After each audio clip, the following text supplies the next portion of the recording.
혁신. 1883년 오스트리아에서 태어난 경제학자 조지프 슌페터가 처음 정립한 이 개념은 21세기 오늘날 세계 경제에서 가장 많이 회자되는 단어가 됐습니다. 이 혁신이라는 단어를 주도하는 건 물론 선진국입니다. 이들을 통해 우리가 나아가야 할 혁신 성장의 지혜를 배우는 건 그래서 당연하고 필요한 일이죠. 그런데 선진국의 혁신에도 몇 가지 오해가 존재합니다. 그 오해가 무엇일까요? 그리고 이 오해들을 통해 우리가 배워야 할 건 또 무엇일까요?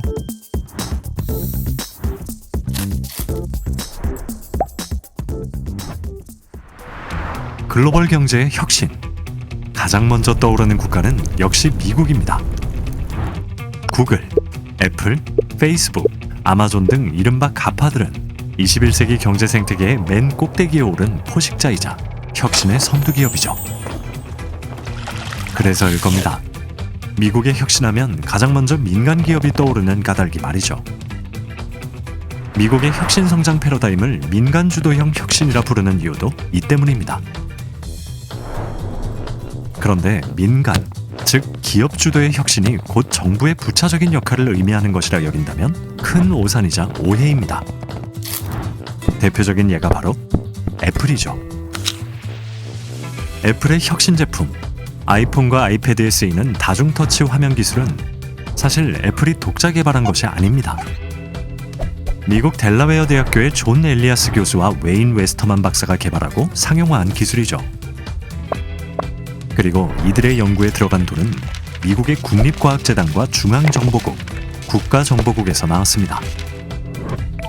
애플의 혁신을 가능케 한 핵심 기술 개발에 미국 정부의 예산이 쓰인 거죠. 그 유명한 시리도 마찬가지입니다.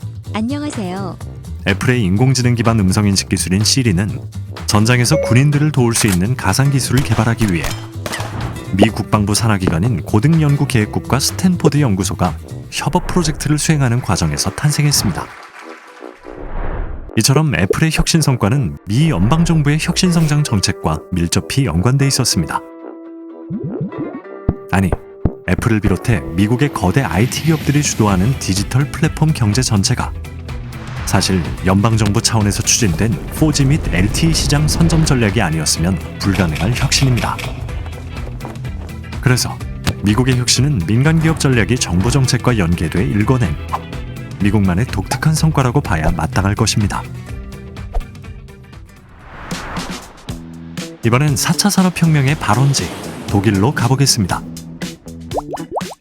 4차 산업혁명이란 단어는 경제학자 클라우스 슈밥이 2016년 세계경제포럼에서 처음 언급한 이후 세계적으로 통용되기 시작했는데요. 이에 맞춰 독일 정부는 그들의 하이테크 전략을 포함한 국가 전반의 혁신 성장 패러다임을 인더스트리 4.0이란 용어로 부르고 있습니다. 독일은 전통적인 제조업 강국으로 이른바 히든 챔피언, 강소 기업이 즐비합니다. 그래서 독일에 혁신하면 이들 히든 챔피언이 떠오를 법하죠. 그런데 독일의 혁신 성장을 좀 더 들여다보면 눈에 띄는 존재들이 따로 있습니다. 바로 대학 및 연구소들이죠. 대표적인 예가 프라운호퍼입니다. 프라운호퍼는 독일 전역에 72개의 연구소와 2만 5천여 명의 연구 인력을 둔 유럽 최대의 응용과학 연구소입니다.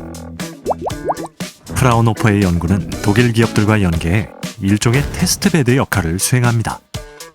독일 기업들로선 자체 연구소를 운영하는 것보다 저렴한 비용으로 보다 우수하고 실용적인 연구를 진행할 수 있다는 장점이 있습니다. 독일의 지역 대학들도 프라운호퍼와 마찬가지로 기업과 연계한 테스트베드 연구를 진행하는데 독일의 전체 16개 연방주 가운데 산업이 약한 한 개 주를 제외한 15개 주에 이 같은 테스트베드가 산재해 있을 정도로 산학 연계가 긴밀히 이루어지고 있습니다. 여기에 정부의 인더스트리 4.0 패러다임을 더한 독일의 혁신 성장은 산관학 협력 모델의 최우수 사례로 손꼽힙니다. 이제 옆 나라 일본으로 가보겠습니다. 일본의 혁신 성장은 소사이어티 5.0으로 불리는데 독일의 인더스트리 4.0에 준하는 초스마트 사회를 목표로 합니다.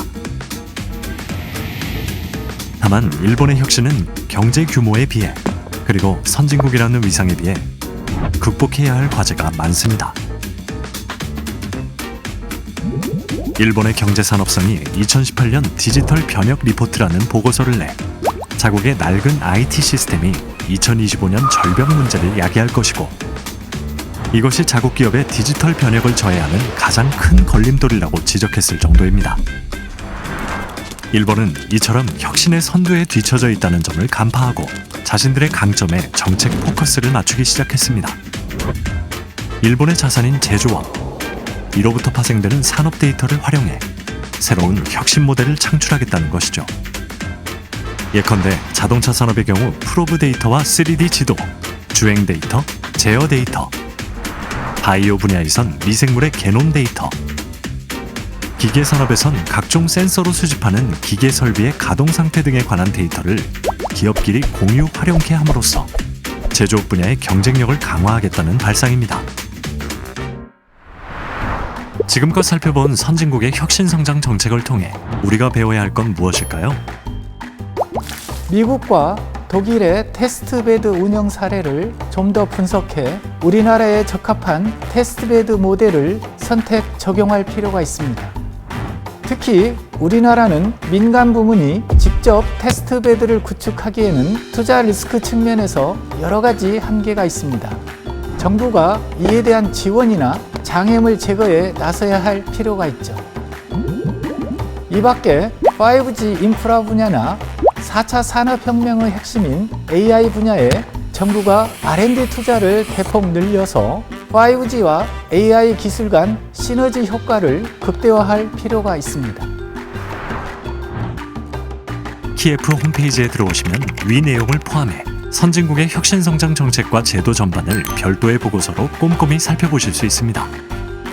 대한민국 호의 혁신성장을 응원하는 시청자 여러분들의 많은 관심과 참여 부탁드립니다.